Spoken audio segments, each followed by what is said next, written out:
The Evil Dead trilogy is one of the most dissected movie franchises in history. Take a look on YouTube and you'll see hundreds of videos tearing apart the special effects, the DIY aesthetic, and the lore. There's a lot to tear apart with the series since it spawned a reboot in 2013, a series of action video games starring Ash, a television series in 2015, and even a musical in 2003. What I haven't seen anyone get into, however, was the transition between these three films, because there's an obvious shift in genre from Evil Dead to Army of Darkness. I'll swallow your soul! Most trilogies don't differentiate that much. They have a formula, and generally they stick to it, and that makes sense. It's profitable, and usually it's what people want, yet the Evil Dead trilogy shifts from a horror film with shock value in the first film to a full-blown fantasy comedy by Army of Darkness.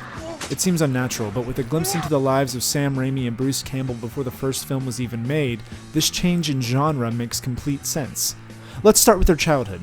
Sam Raimi and Bruce Campbell had a working relationship very early on in their childhoods. They'd make Super 8 films in their Michigan town with Sam's brother Ted and future Evil Dead 2 writer Scott Spiegel throwing themselves around like their childhood heroes, the Three Stooges.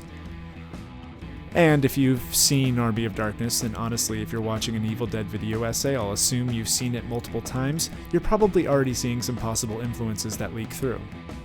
While attending the University of Michigan, Sam, Bruce, and newcomer to the group Rob Tappert created a murder mystery creatively titled It's Murder, Sam's first official directorial debut. After this experience, they began to ask themselves if they can make a film in the real world, but the kind of film they should make wasn't clear. Until then, the films they made were slapstick comedies, and moving those to a full length didn't seem feasible. The successful comedies that were being made in that year of 1979 were already from successful directors like Spielberg's 1941 and Woody Allen's Manhattan. Their brand of aesthetic didn't seem to lend itself well into a funded, full-length Hollywood film.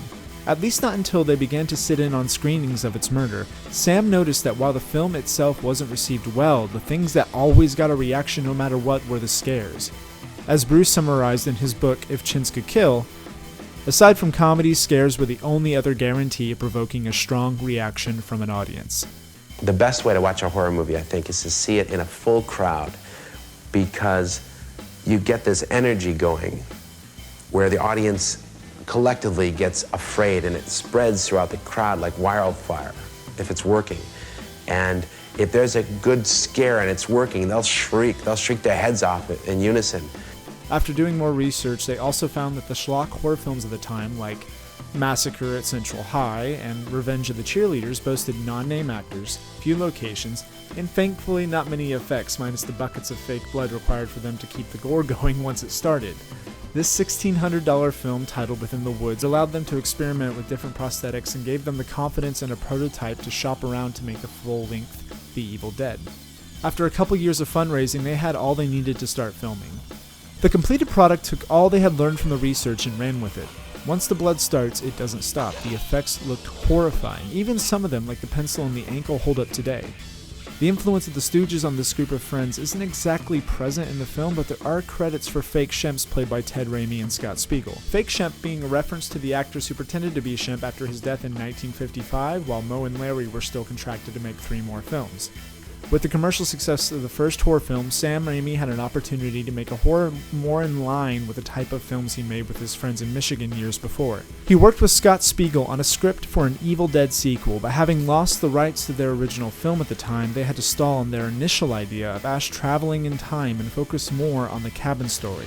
We didn't want to create a movie that would have, cause kids to have nightmares. That wasn't the goal. It was just to give them a roller coaster ride for 90 minutes and they could go home and forget about it. And so Evil Dead 2 was even more like that, really. We wanted to have a mass or a wider appeal. So we took out some of the real gore and put in a couple of Three Stooges type gags. They had the financial success to start making the same kinds of films they made back in Michigan. Evil Dead 2 allowed them to make a more streamlined story and get straight to the gore in 15 minutes, while also allowing us to see into Ash's psychological decline, while also weaving in the comedic elements of their aesthetic. The film itself does have its horrifying moments. Specifically to me, the moment Henrietta, played by Ted Raimi, burst through the floor, that moment has haunted me for years. While the beginning of the film was a quick transition from Evil Dead, the ending begins the transition into the fantasy comedy by building Ash up as a Deadite slayer.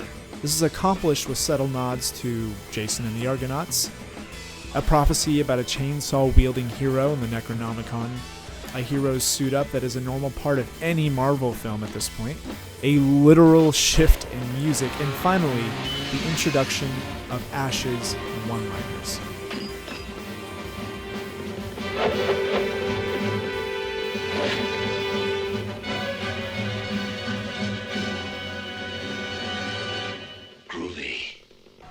They begin not so subtly setting up the ending of the film where Ash is literally transported back in time with the classic Delta 88 in Army of Darkness. With Army of Darkness, the horror was pretty much thrown to the wayside. What replaces it is pure Stoogian fantasy comedy for an hour and a half. Instead of an isolated creepy cabin, Ash roams around the desert on a hunt for the Necronomicon. There aren't any psychological breaks, but we get Ash getting torn into two good and evil parts while he fights off hordes of skeletons that also seem like they're pulled from a certain classic. Eventually, Ash ends up in a cabin, but with a more comedic outcome.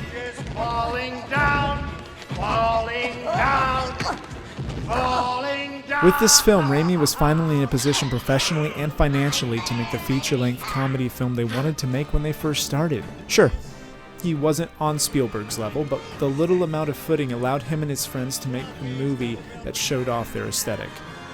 This film trilogy is amazing to me because it's a perfect example of making their film so you can make yours. This group of filmmakers realized what they had in the repertoire wouldn't get them where they wanted to go, so they did the research, they found what worked, and did that until they can make a big budget version of the films they made as children, and now we have a wonderful trilogy that starts with something like this, and ends like this. Could have even been king.